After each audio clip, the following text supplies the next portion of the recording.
യഥാർത്ഥത്തിൽ കേന്ദ്ര ഗവൺമെന്റ് നിലപാടിനെ ചോദ്യം ചെയ്തതിന് ഇവർക്കെന്താ വിഷമം? നേരത്തെ ഇവർ ചോദ്യം ചെയ്തതാണല്ലോ. ആ നിലപാടിൽ തന്നെ ഉറച്ചു നിൽക്കുകയല്ലേ വേണ്ടത്? മാറിപ്പോയിരിക്കുകയാണ്. അത് കാണിക്കുന്നത് വഞ്ചനാപരമായ സമീപനം തന്നെയാണ്.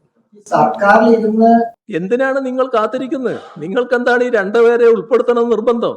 രണ്ടുപേരെ ഉൾപ്പെടുത്താതെ വെച്ചാൽ തന്നെ ബോർഡിന്റെ പ്രവർത്തനങ്ങൾ നീങ്ങുമല്ലോ. ബോർഡിന്റെ സാധാരണ നിലക്കുള്ള പ്രവർത്തനങ്ങൾ നടത്താലോ, അതിന് പ്രശ്നമില്ലല്ലോ. അപ്പോൾ നിയമപരമായ പോരാട്ടം നമുക്ക് അതിന്റെ കൂടെ നടത്താലോ. BJPയെ പിടിച്ചു കുലുക്കിയ ദില്ലി സമരം. എല്ലാവരുടെയും കണ്ണ് ദില്ലിയിലാണ്. എല്ലാവരുടെയും മനസ്സ് CJPയുടെ പിറകെയാണ്. ധർമ്മേന്ദ്ര പ്രധാൻ രാജിവെച്ചു. CJP സമരം അവസാനിപ്പിച്ചു. ഇതൊരു താൽക്കാലിക ഉടമ്പടി മാത്രമാണ് എന്നാണ് CJP നേതാക്കൾ പറയുന്നത്. സമരം തുടരും എന്ന് അവർ പ്രഖ്യാപിക്കുന്നു. ആ സമയത്താണ് കേരളത്തിൽ പ്രതിപക്ഷ നേതാവ് പിണറായി വിജയൻ വാർത്താ സമ്മേളനം നടത്തിയത്. സമരത്തെക്കുറിച്ച് പറഞ്ഞു. അതോടൊപ്പം വഖഫ് ബോർഡിൽ അമുസ്ലിങ്ങളെ തിരികെ കയറ്റാനുള്ള UDF സർക്കാരിൻ്റെ നീക്കത്തെയും കുറിച്ച് പരാമർശിച്ചു. മാധ്യമപ്രവർത്തകരുടെ ചോദ്യം, അതിന് അദ്ദേഹം പറഞ്ഞ മറുപടി, LDF എന്താണ്, UDF എന്താണ്, വഖഫ് ബോർഡ് വിഷയത്തിൽ രണ്ട് പാർട്ടികളുടെയും നിലപാട് എന്താണ്, മുൻ മുഖ്യമന്ത്രി കൂടിയായ പിണറായി വിജയൻ വിശദീകരിക്കുന്നു. കേൾക്കാം.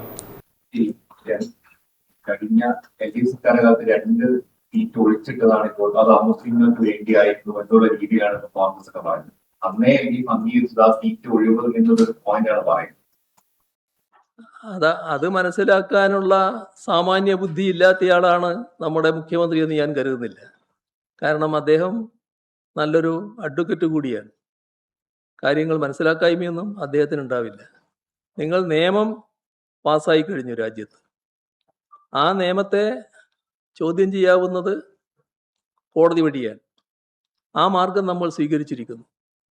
നമ്മുടെ മുന്നിൽ വന്ന പ്രശ്നം ആ ഘട്ടത്തിൽ പുനഃസംഘടന വേണം. കാരണം പഴയ ബോർഡിൻ്റെ കാലാവധി അവസാനിച്ചു. ഇപ്പോൾ ഫെബ്രുവരിയിൽ പുതിയ ബോർഡ് വരണം. ആ പുതിയ ബോർഡ് തീരുമാനിക്കുമ്പോൾ 2 അമുസ്ലിങ്ങൾ, ആ അമുസ്ലിങ്ങളെ ഉൾപ്പെടുത്തുകയല്ല ചെയ്തത്. ആ അമുസ്ലിങ്ങളെ ഉൾപ്പെടുത്തണമെന്ന നിയമ ഭേദഗതി നമ്മൾ അംഗീകരിക്കുന്നില്ല. ആ നിലപാടിൻ്റെ ഭാഗമായി 2 സീറ്റ് ഒഴിവാക്കിയിടുന്നു. ബാക്കി ഉള്ളവരെ നിയമിക്കുന്നു. അത് നിയമപരമായി നിലനിൽക്കുന്ന കാര്യമാണ്. കാരണം ബോർഡിൻ്റെ കോറത്തിന് പ്രശ്നമില്ല. ഇതിൽ ചോദ്യം ചെയ്തതിൻ്റെ ഭാഗമായി കോടതി തന്നെ അംഗീകരിച്ചിട്ടുണ്ട് ചിലയിടത്ത്. അപ്പോൾ നമുക്കതിൻ്റെ പ്രശ്നമില്ല. നമുക്ക് ആ ബോർഡ് തുറന്നു പോവുകയാണ്. മറ്റത് നിയമ ഭേദഗതിയുടെ ഭാഗമായിട്ടുള്ള നിയമപരമായ ചോദ്യം ചെയ്യൽ, അതിൻ്റെ ഭാഗമായുള്ള കോടതിയുടെ പരിശോധന, അതിലുള്ള തീരുമാനം, ആ തീരുമാനം വരാൻ വേണ്ടി കാത്തു നിൽക്കണ്ടേ? അതിന് കാത്തു നിൽക്കാതെ ആ ഭാഗം നമ്മൾ വിട്ടുകളയാൻ പാടില്ലല്ലോ. ആ ഭാഗം നമ്മൾ ഗൗരവമായി തുറന്നു പോകണമല്ലോ. കോടതിയിലുള്ള പോരാട്ടം ശക്തമായി നടത്തണമല്ലോ. ഇവിടെ UDFും LDFും തമ്മിലുള്ള വ്യത്യാസം അതാണ്. 2 സീറ്റ് ഒഴിച്ചു വെച്ചു, എന്നിട്ട് കോടതിയിൽ പോയി നിയമപോരാട്ടം നടത്തുന്നു. അതിൻ്റെ ഭാഗമായി നമുക്ക് ശുഭപ്രതീക്ഷയാണ് അത് നേടാൻ കഴിയുമെന്നുള്ളത്. എന്നാൽ UDF എന്താ ചെയ്തത്? ആ 2 സീറ്റും കൂടി ഞങ്ങൾ നികത്തിക്കൊള്ളാം, ആ മുസ്ലിങ്ങളെ കൂടി ഉൾക്കൊള്ളാം എന്ന് അങ്ങോട്ട് പോയി സമ്മതിക്കുകയല്ലേ. ഇവിടെ കോടതിയിൽ, സുപ്രീം കോടതിയുടെ മുന്നിൽ കേസ് നിലനിൽക്കുകയല്ലേ. അതിനെയടക്കം ദുർബലപ്പെടുന്ന സമീപനമല്ലേ സ്വീകരിച്ചത്? അതാണ് നാം കാണേണ്ടത്. ഈ വിഷയത്തില് പ്രതിപക്ഷവും പ്രതിപക്ഷ നേതാവും പറയുന്ന അതേ വാദമാണ് കേരളത്തിലെ ഏറ്റവും വലിയ മുസ്ലിം സംഘടനകളായ സംസ്ഥാന APK വിഭാഗങ്ങളൊക്കെ എടുക്കുന്നത്. ഇത് പറയുന്ന പ്രതിപക്ഷ നേതാവ് വർഗീയ പട്ടം തരികയാണെങ്കിൽ അവർക്കൊക്കെ നാളെ മുഖ്യമന്ത്രി ഇത് കൊടുക്കേണ്ടി വരും. അതാണ് ഞാൻ ചോദിച്ചത്. ഇത് പറയുന്നവരെല്ലാം വർഗീയവാദികളാകുമോ, അങ്ങനെ പറയുമോ എന്ന് ഞാൻ ചോദിച്ചത്. അതുകൊണ്ടാണ് ഞാനത് അങ്ങനെ വ്യക്തമായി പറഞ്ഞില്ല എന്നേ ഉള്ളൂ. അതൊരു പ്രസക്തമായ ചോദ്യമാണ്.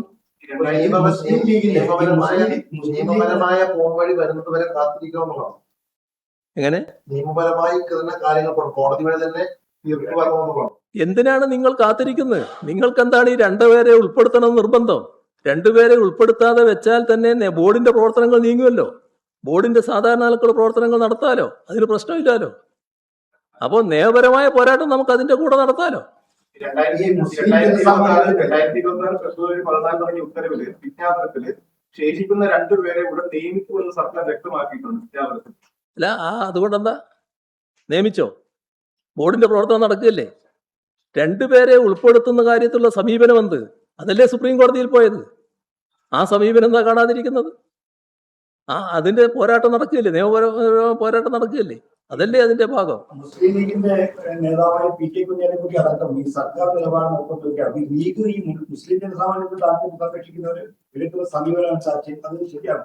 മുസ്ലിം ലീഗ് ഇതിനകത്ത് വഞ്ചനാപരമായ നിലപാടാണ് സ്വീകരിച്ചത്.